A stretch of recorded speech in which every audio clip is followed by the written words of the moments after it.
Imagine your great-grandfather marching off to war. He manages to survive the carnage. Yet, decades later, you are still footing the bill. This isn't some abstract concept, it is literally true. You check your bank statement, and funds are flowing out to settle the cost of bullets fired long before your parents were even born. This isn't a hypothetical thought experiment, this actually took place. In Berlin in 2010, a government clerk authorized a massive financial transfer.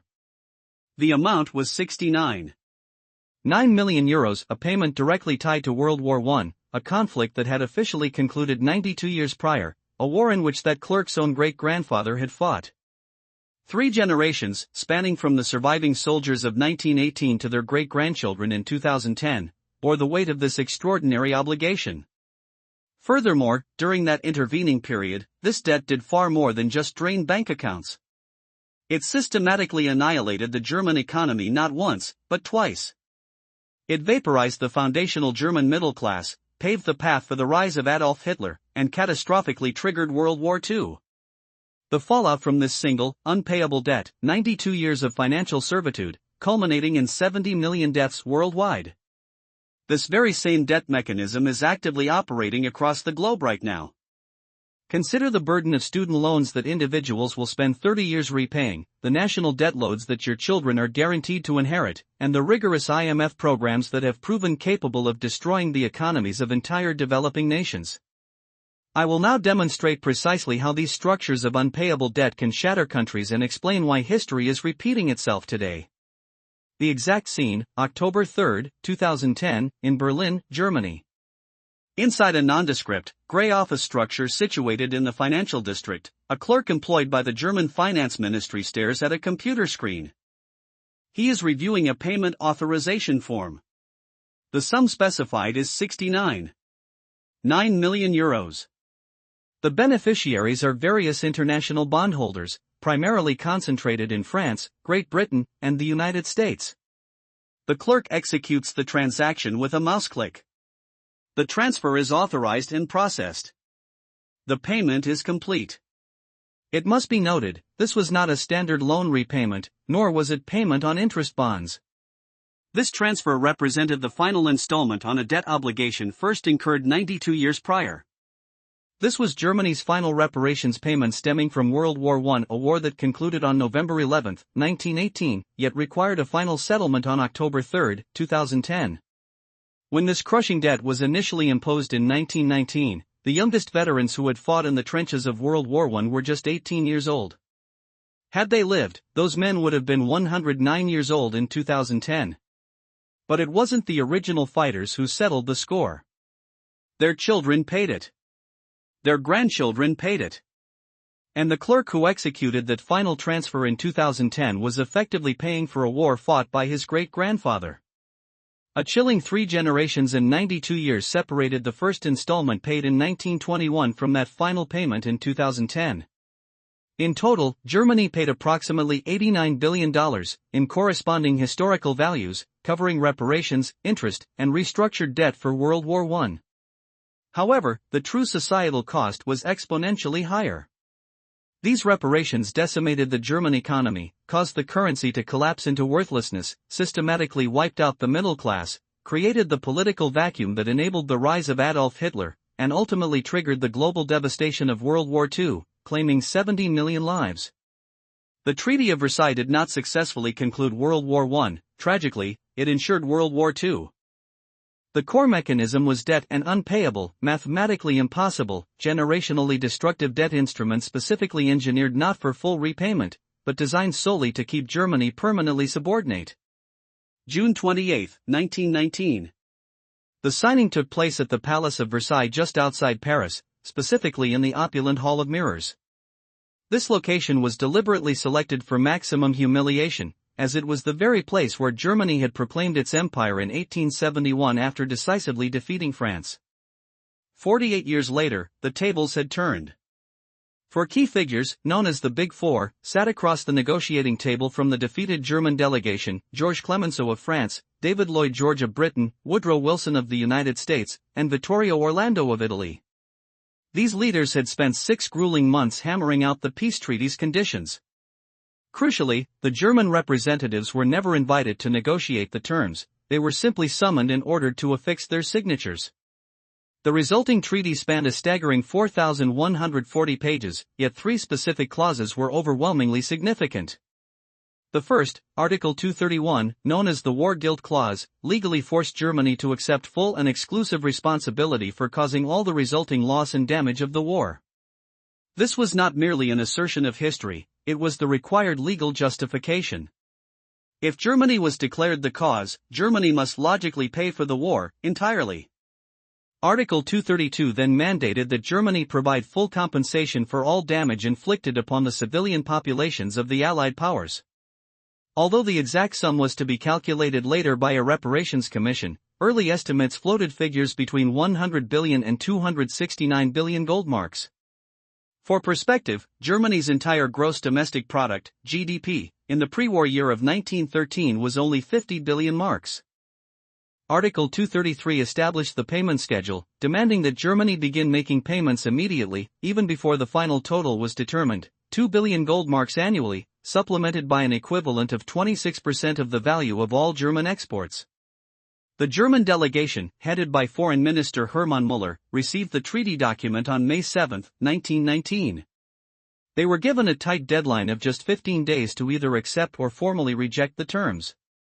Rejection meant the Allies would instantly resume the war, a devastating threat given that Germany had already demobilized its military while the Allied forces remained fully armed. Müller returned to Berlin, analyzed the punitive terms, and declared to his cabinet, "This is not a peace treaty. This is merely a continuation of war by other means." Germany was already on the brink of collapse due to mass starvation. The stringent British naval blockade, maintained since 1914, had actually continued long after the 1918 armistice, resulting in the deaths of 800,000 German civilians from hunger and disease by 1919. Under duress, Germany's National Assembly voted 237 to 138 to accept the terms on June 23. 5 years to the day after the assassination of Archduke Franz Ferdinand sparked the war, Müller and Johannes Bell signed the treaty on June 28, 1919. Müller famously wrote later, "The hand that signs this treaty will wither." Within mere months, Müller's dark prophecy began manifesting, destabilizing not just Germany but the entire European financial structure. On May 5, 1921, the Reparations Commission declared the final, definitive sum, 132 billion gold marks, a staggering amount equivalent to $442 billion in today's currency. The payment timeline stretched across 66 years of annual installments, meaning Germany would be financially chained until 1987.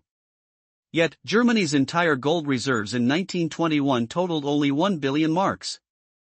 Furthermore, the required annual payment of 2 billion marks equaled a full 50% of the government's total revenue. Mathematically, meeting this obligation was impossible without completely dismantling all government functions. The military, police, schools, and infrastructure would all have to be eliminated. The Allies were aware of this fiscal impossibility.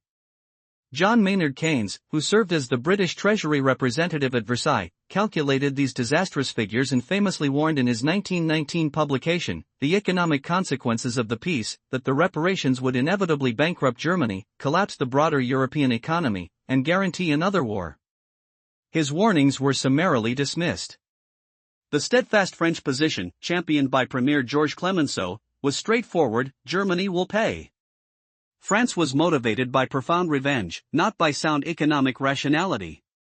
Consequently, Germany was saddled with a debt it fundamentally could not service, and every subsequent attempt to make those payments resulted in the country's self-destruction.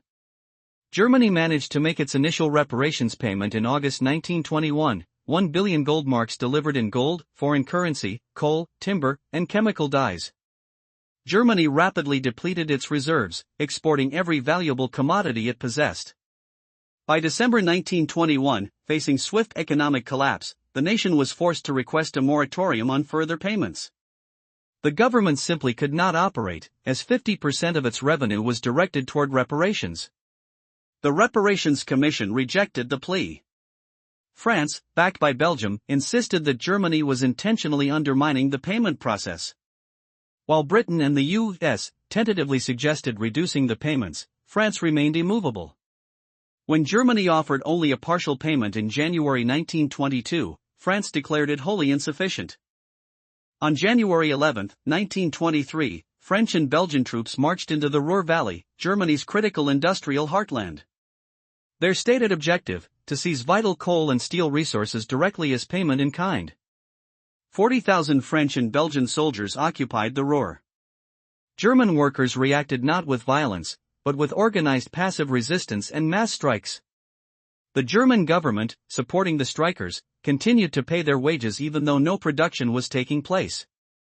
The critical question was, where did the government procure the funds to pay these non-producing workers? They printed them. This decision marked the Weimar Republic's absolute point of no return. Trapped between unserviceable reparations demands, a foreign occupation of its industrial core, and massive labor strikes, the government's sole immediate solution was the printing press. Observe the terrifying acceleration of this economic collapse. In July 1922, the exchange rate stood at 493 marks per US dollar. By January 1923, it was 17,972 marks per dollar. By August 1923, 6 million marks per dollar. By October 1923, 2 billion marks per dollar. And on November 15, 1923, the rate reached 2 trillion marks per dollar. This period represents the most rapid hyperinflation documented in history. At its peak, the currency exchange rate was literally doubling approximately every 7 days. Prices became fluid, changing dramatically between the morning and the afternoon. Factory workers began demanding to be paid twice daily just so they could rush out and purchase basic foodstuffs before prices inevitably rose again. For instance, a loaf of bread cost 160 marks at the close of 1922. By November 1923, that exact same loaf cost 200 billion marks. The resulting human toll was catastrophic. Any German holding cash savings was financially annihilated. A solid, middle-class family with 100,000 marks saved in 1922, a sum sufficient to live comfortably for 5 years, watched that money turn utterly worthless. By the end of 1923, 100,000 marks couldn't even purchase a single postage stamp. The elderly who relied on fixed pensions faced starvation. One poignant example involves a Leipzig University professor whose life insurance policy, originally valued at 10,000 marks, enough to buy a substantial house before the war, was paid out in 1923. That entire sum could purchase precisely one loaf of bread. Conversely, those who held tangible assets survived, and often thrived. Farmers owned land and generated food supplies. Factory owners possessed machinery and buildings. Crucially, anyone who had outstanding debt denominated in marks saw those liabilities inflate away into oblivion. If you had borrowed 100,000 marks in 1921 to purchase a house, by 1923, your debt of 100,000 marks was equivalent to perhaps 1/1000th of a single loaf of bread. Your debts simply vanished. The hyperinflation orchestrated the most substantial, brutal wealth transfer in German history. Wealth was stripped from the conscientious middle-class savers and handed over to asset holders and debtors. Those citizens who had saved diligently, worked hard, and invested faithfully in government bonds lost every single thing. Conversely, those who had speculated, borrowed heavily, and possessed physical assets emerged victorious. This experience induced a profound psychological trauma that would fundamentally define German political discourse for the next 2 decades. The middle class felt utterly betrayed. They had adhered to every rule, saved their money responsibly, and trusted their government, only to be financially destroyed. They squarely laid the blame on reparations, arguing that the payments had forced the government to dangerously print money. Every mark printed to satisfy France directly devalued every single mark held by German citizens. On November 15, 1923, the government attempted to stabilize the situation by introducing a new currency, the Rentenmark, at an exchange rate of 1 Rentenmark for 1 trillion old paper marks. While the hyperinflation ceased practically overnight, the structural damage was permanent. The German middle class, traditionally the stable backbone of civil society, had been annihilated. Meanwhile, in Landsberg prison, a failed artist from Munich named Adolf Hitler, who had attempted an unsuccessful coup just days earlier on November 8, 1923, was dictating a book.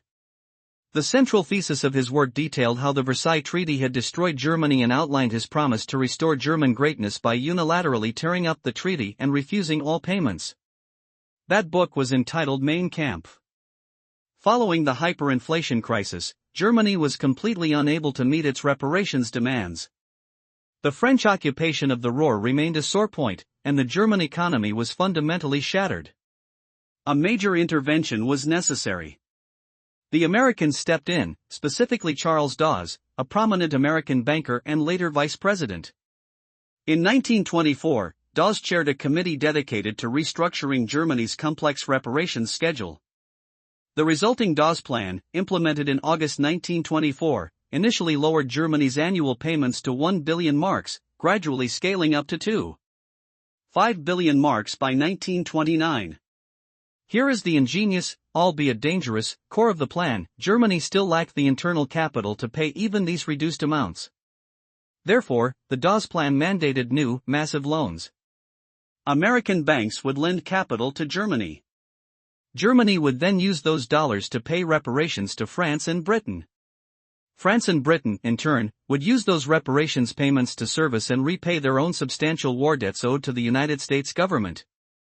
This created a perfectly circular flow of money. American banks lend to Germany, Germany pays France and Britain pay America, and America pays the American banks. American banks then lend to Germany again, restarting the cycle. It appeared to be a financial perpetual motion machine, except it was fundamentally unsustainable. It only functioned for as long as American banks were willing and able to continue extending credit. American banks were heavily incentivized to maintain this lending cycle because they profited handsomely by collecting substantial fees on every transaction. The loan syndicate, largely organized by J.P. Morgan and Company, pumped enormous sums into the German system. Between 1924 and 1929, American financial institutions lent Germany $2.5 billion. In the same period, Germany paid out $2.1 billion in reparations. During these years, the banks collected origination fees of 1 to 2% on the $2.5 billion, netting them around $50 million in fees alone. They also collected annual interest ranging from 5 to 7% on outstanding balances, and held German bonds that promised repayment with guaranteed interest. It was a masterstroke of profitability for the bankers. For Germany, however, it was merely another financial trap. The nation's total debt accumulation was rapidly outpacing its economic output. In 1924, Germany already owed $7 billion in existing reparations plus $2.5 billion in new Dawes Plan loans. By 1929, the reparations figure had swelled to $9 billion, augmented by $4.5 billion in commercial loans. The total debt obligation was spiraling upward, and the entire structure depended precariously on the continuous flow of capital from American banks. In 1929, another American banker, Owen Young, chaired a subsequent committee to restructure the debt once more. The resulting Young Plan significantly reduced the total reparations amount to 26.3 billion Reichsmarks and extended the final payment deadline all the way to 1988, a 59-year schedule. This meant a German citizen born in 1929 would be 59 years old when the final bill was settled. However, just like the Dawes Plan before it, the Young Plan was entirely contingent upon the sustained continuation of American lending. Then, in October 1929, the American stock market crashed. American banks ceased lending to Germany instantly and completely. By 1930, the net capital flow from the U.S. to Germany turned severely negative. Banks demanded rapid repayment of existing loans far exceeding the issuance of any new credit. Germany, deprived of American capital, could not meet its reparations. France and Britain, deprived of German payments, could not service their war debts to the U.S. Everyone was locked into a global debt spiral that hinged on American money, and the American financiers had suddenly withdrawn. With the cessation of American loans, the German economy suffered a second catastrophic collapse. By 1930, unemployment soared to 15%. In 1931, it hit 25%. By 1932, a staggering 30% of the German workforce, 6 million people, were unemployed. Industrial production plummeted by 40%. Banks failed, businesses shuttered, and breadlines stretched for city blocks. Yet, the reparations payments were legally mandated to continue. The Young Plan required annual payments of 2 billion marks, regardless of Germany's economic stability. The nation was expected to pay while 6 million of its citizens had no jobs. The political repercussions were instant and dramatic.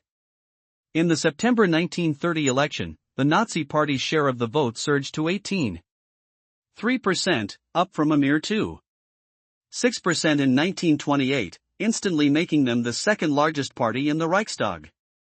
Their entire campaign rested on a singular, potent message: the Versailles Treaty constituted slavery, and they would unilaterally tear it up. Adolf Hitler, the failed putsch leader from 1923, now found himself the head of a major political force. His extreme message resonated deeply because nearly every German family had been devastated, either by the hyperinflation of 1923 or the Depression of 1930 to 1932, both crises directly traceable to the burden of reparations. In July 1931, the German government made a desperate appeal for a moratorium on all reparations payments. U.S. President Herbert Hoover granted a one-year suspension, to which France reluctantly consented. Yet, the political damage had already reached a critical point. By June 1932, at the Lausanne Conference, the Allied powers were finally forced to concede to reality. Reparations were formally suspended indefinitely. This was a diplomatic, face-saving formula. In truth, everyone understood Germany would never make another payment. Politically, however, it was far too late. In the July 1932 election, the Nazis secured 37.3% of the vote, cementing their place as the largest political force in the Reichstag. In January 1933, Hitler was appointed chancellor. And in October 1933, Hitler officially and unilaterally terminated all reparations payments. His public justification was that Germany had already paid 22.9 billion marks between 1921 and 1932, a sum exceeding what France had extracted from Germany after the 1871 war. Germany, he claimed, had paid enough. The debt was declared unilateral, unjust, and void. No nation attempted to challenge his decree. France and Britain were too economically depleted to enforce the terms militarily, the U.S. had retreated into isolationism, and the German public overwhelmingly supported Hitler's decision. What followed is history. Hitler rearmed Germany in direct violation of the treaty. He remilitarized the Rhineland in 1936. He annexed Austria in 1938. He invaded Poland in 1939. World War II had begun. Here lies the critical, chilling point: the Versailles reparations did not just enable Hitler's ascent, they rendered it inevitable. You cannot saddle a sovereign nation with an unpayable, crippling debt without simultaneously destroying its economy and radicalizing its politics beyond repair. John Maynard Keynes had explicitly warned in 1919, if we aim deliberately at the impoverishment of Central Europe, vengeance will not limp. Nothing can then delay for long that final war which will destroy civilization. He was tragically right. 20 years after the Treaty of Versailles, the final war he prophesied arrived, claiming the lives of 70 million people.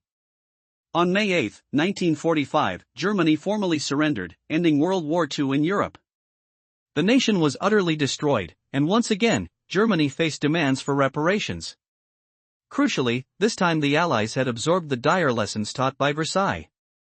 There would be no demands for massive cash payments. Instead, Germany was forced to pay through industrial dismantlement. The Allies physically stripped down German industrial capacity, seized valuable patents, and confiscated machinery and equipment as reparations in kind. Germany was subsequently divided. The Soviet zone became East Germany, and the Western zones formed West Germany. Yet, the long shadow of the World War I debt lingered, because payments had ceased abruptly in 1933. The bonds issued under the Dawes and Young plans were officially in default. Bondholders in the US, the UK, and France still possessed these financial instruments and demanded satisfaction. In 1953, West Germany and its myriad creditors convened in London to comprehensively restructure all German debt obligations. The resulting London Debt Agreement of 1953 successfully restructured $25 billion of German debt. Compared to the punitive terms of Versailles, these new terms were remarkably generous.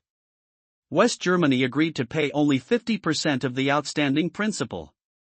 The agreement significantly restructured Germany's outstanding debt obligations and reduced the associated interest rates. Crucially, payments would only commence when West Germany achieved trade surpluses, ensuring that debt servicing would not destabilize or undermine the recovering national economy. Furthermore, the final settlement for the World War I reparations bonds was shrewdly deferred until the eventual reunification of Germany. This last clause proved instrumental. In 1953, at the height of the Cold War division, few, if any, genuinely anticipated German reunification. East and West Germany seemed destined for permanent separation. Consequently, making the debt payable upon reunification was tantamount to canceling the obligation entirely. Over the 3 decades from 1953 to 1983, West Germany successfully paid approximately $14 billion in debt service under the London Agreement. This was entirely manageable because the nation was concurrently experiencing the Wirtschaftswunder, or economic miracle. The massive aid provided by the Marshall Plan, a strategy diametrically opposed to the punitive measures of Versailles, had effectively rebuilt and modernized German industry. By the 1960s, West Germany stood as the economic powerhouse of Europe. For all intents and purposes, observers believed the matter of the World War I debt was concluded. The original World War I bonds, dating back to the 1920s Young Plan, were now over 60 years old. Most original individual bondholders had long since passed away, leaving the instruments mainly in the hands of major banks and estates. And then, history took an unexpected turn. Germany reunified. On November 9, 1989, the Berlin Wall famously fell. Within a year, East and West Germany were engaged in intense negotiations leading to full political union. On October 3, 1990, Germany officially reunified, becoming a single sovereign nation once more. This monumental event, however, immediately triggered the long-dormant clause within the 1953 London Debt Agreement. Upon reunification, Germany was obligated to settle the remaining World War I reparations bonds. The remaining balance amounted to approximately $200 million in principal, plus an additional $70 million in accrued interest since 1953. These bonds originated from the 1929 Young Plan and were now 61 years old. The newly unified German government negotiated the payment terms, agreeing not to pay the lump sum immediately but to spread annual payments over a 20-year period. The final required payment date was set for October 3, 2010, precisely 2 decades after reunification. And that brings us full circle to where this story began, October 3, 2010. A financial clerk in Berlin authorized the transfer of the final $69.9 million. With that transaction processed, the World War I reparations were finally, completely, and definitively paid off. This closure came 92 years after the war's end, 76 years after Adolf Hitler first halted payments, and 20 years after the act of reunification necessitated their resumption. The German Finance Ministry issued a terse statement. On October 3, 2010, the last reparations payment stemming from the Treaty of Versailles was made. There was no elaborate ceremony to mark this historic moment, just a simple bank transfer and a brief official press release. Across those 92 years, the cumulative amount Germany paid in World War I reparations totaled approximately $89 billion in inflation-adjusted dollars. This staggering sum breaks down as follows: $22.9 billion was paid between 1921 and 1932 under the original Versailles payment schedule, $1.5 billion was paid from 1953 to 1983 under the London Debt Agreement, and the final $0.3 billion was paid between 1990 and 2010 to settle the remaining bonds. For historical comparison, the Marshall Plan provided Germany with $1.44 billion between 1948 and 1952, which equates to about $17 billion in today's currency. Thus, Germany ultimately paid 5 times more in World War I reparations than it received in life-saving Marshall Plan aid after the next global conflict. Let us now examine the profound human cost levied across 3 distinct generations. The first generation, those who came of age during the war, fought World War I, then immediately endured the trauma of hyperinflation, the crippling effects of the Great Depression, and the existential choice of supporting or opposing Hitler's regime. The average German born in 1900, for example, experienced World War I between the ages of 14 and 18. They then faced devastating hyperinflation from age 18 to 23, watching as their life savings evaporated and the German middle class was decimated. This generation undoubtedly paid the highest price. Their entire productive adult life, from age 18 to 45, was utterly defined by the punishing aftermath of World War I and the desperate, failed attempt to service the reparations debt. It is no wonder that many were driven to vote for Hitler, specifically because his central promise was to abolish the Versailles debt slavery. Their trust in democracy, capitalism, and the international order was fundamentally shattered. This generation absorbed a bitter lesson that diligently following the rules, saving money, and trusting the government could ultimately lead to complete ruin. The second generation, born roughly between 1920 and 1945, took on the Herculean task of rebuilding Germany from the ashes. Their childhoods were defined by trauma, navigating hyperinflation, the Depression, the rise of the Nazis, and the destruction of World War II. From the ages of 20 to 40, utilizing Marshall Plan aid, they worked relentlessly to reconstruct their nation from a state of total devastation. During their peak earning years, from age 40 to 60, the robust democracy they established oversaw West Germany's rise to become the strongest economy in Europe. Yet, even during this economic boom, they were still meeting the financial obligations dictated by the London Debt Agreement. They succeeded where their parents had failed. They transformed Germany into a prosperous, stable, and democratic nation. Crucially, they achieved this feat while servicing debt originating from a war they never fought. The third generation, born between 1960 and 1990, benefited from growing up in a stable, affluent West Germany. Though the Cold War loomed, they experienced no direct conflict and accessed one of the finest education systems in Europe. However, as they reached their prime years, ages 30 to 50, the joy of reunification brought significant financial burdens, the massive economic absorption of East Germany, and the unexpected resumption of the World War I reparations payments. The final payments occurred between 1990 and 2010. The clerk who executed the final $69.9 million payment in 2010 was likely in his 30s or 40s. His great-grandfather had fought in World War I, his grandfather had paid reparations during the 1950s and 60s, his parents had continued payments in the 1970s and 80s, and he made the final transfer. 3 generations, 92 long years, paying for a war that only lasted 4 years. Now, let's pivot to examine precisely who profited from this protracted 92-year cycle of debt extraction. J.P. Morgan and Company were the primary architects, organizing the loan syndicate for the Dawes Plan in 1924. Morgan's initial fees on just the first $200 million loan amounted to $4 million. Over the subsequent 5 years, Morgan structured additional loans for Germany totaling $2.5 billion. Their estimated fees for these operations exceeded $50 million in 1920s currency, an amount equivalent to more than $750 million today. This enterprise solidified Morgan's position as the preeminent American bank in Europe during the 1920s, largely built on the back of German reparations financing. Other major institutions like National City Bank, now Citibank, Chase National Bank, now J.P. Morgan Chase, and First National Bank of New York also participated extensively in lending to Germany between 1924 and 1929. Their combined profits, accrued from fees and interest on German reparations loans, totaled hundreds of millions of dollars. Among the recipients, the French Treasury received the largest share of reparations payments, taking in approximately $11 billion between 1921 and 1932. The British Treasury collected approximately $8 billion, and the United States Treasury received about $3 billion directly in reparations.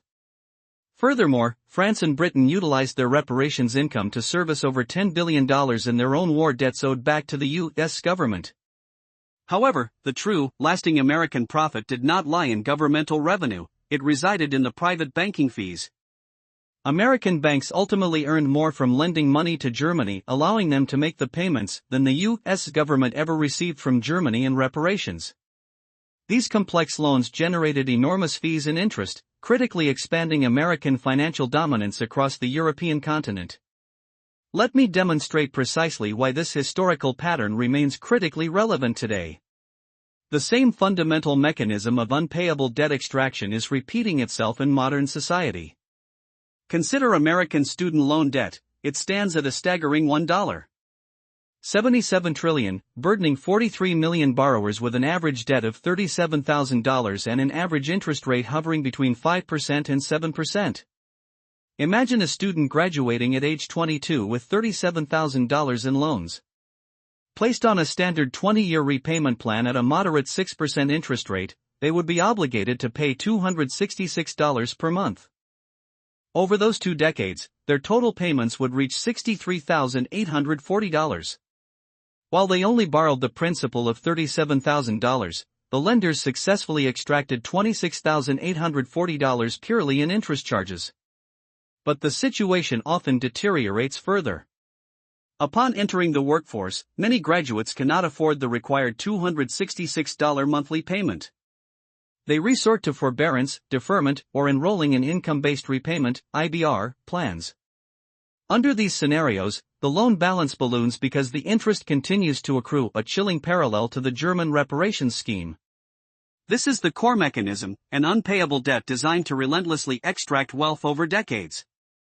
And just as the Versailles debt shattered the German middle class, modern student debt is eroding the American middle class. Millennials, for instance, hold 50% less wealth than baby boomers did at the same age, and the outlook for Gen Z is even grimmer. The primary driver of this wealth destruction is student debt. And who benefits?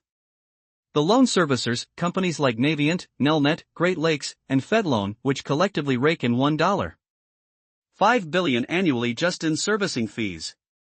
The pattern is tragically clear: impose debt that is functionally unpayable, extract interest across multiple decades, systematically destroy borrower wealth, and ensure massive profits for the lenders. Germany was financially obligated for 92 years.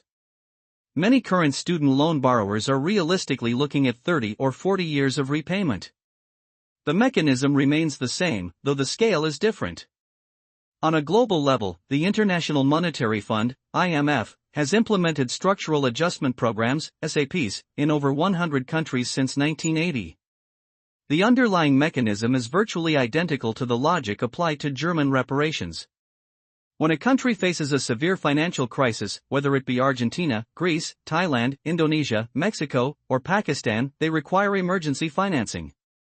The IMF provides these necessary loans, but always with stringent conditions, known as austerity measures: deep cuts to government spending, privatization of state assets, opening domestic markets to foreign investment, currency devaluation, and mandatory interest rate hikes. These conditions are effective in ensuring the country can service its international debt payments, but they simultaneously devastate the domestic economy. Unemployment soars, living standards plummet, essential social services are gutted, and the nation becomes structurally dependent on continuous IMF lending simply to stay current on the existing debt. Greece serves as the stark, modern-day demonstration. During the 2010 debt crisis, the IMF and the EU imposed over $110 billion in bailout loans. In exchange, Greece was forced to drastically cut pensions by 40%, raise the mandatory retirement age, liquidate state assets, and slash the government payroll by 30%. Greek GDP contracted by a devastating 25% during the bailout period. National unemployment peaked at 27%, with youth unemployment reaching an astounding 60%. Tragically, suicide rates increased by 37%. Despite the austerity, Greece's national debt actually grew, increasing from $300 billion in 2010 to $330 billion in 2024.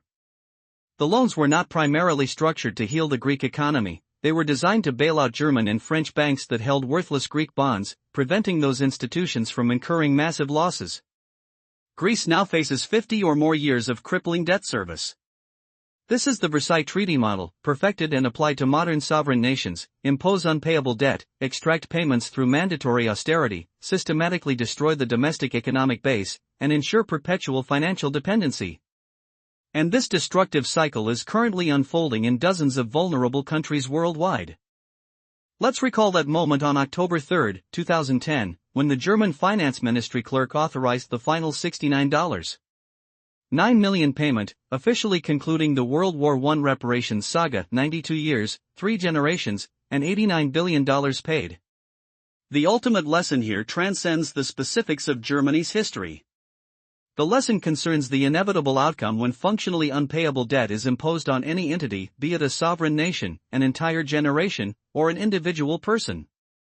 Such debt does not merely extract capital, it tears apart the social fabric, radicalizes the political landscape, and embeds a self-perpetuating cycle of dependency, cynicism, and simmering resentment that can persist for decades.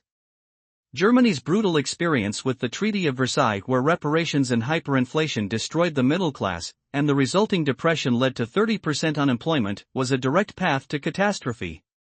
Adolf Hitler rose to power on the unambiguous promise of ending the debt enslavement. World War II followed, claiming the lives of 70 million people.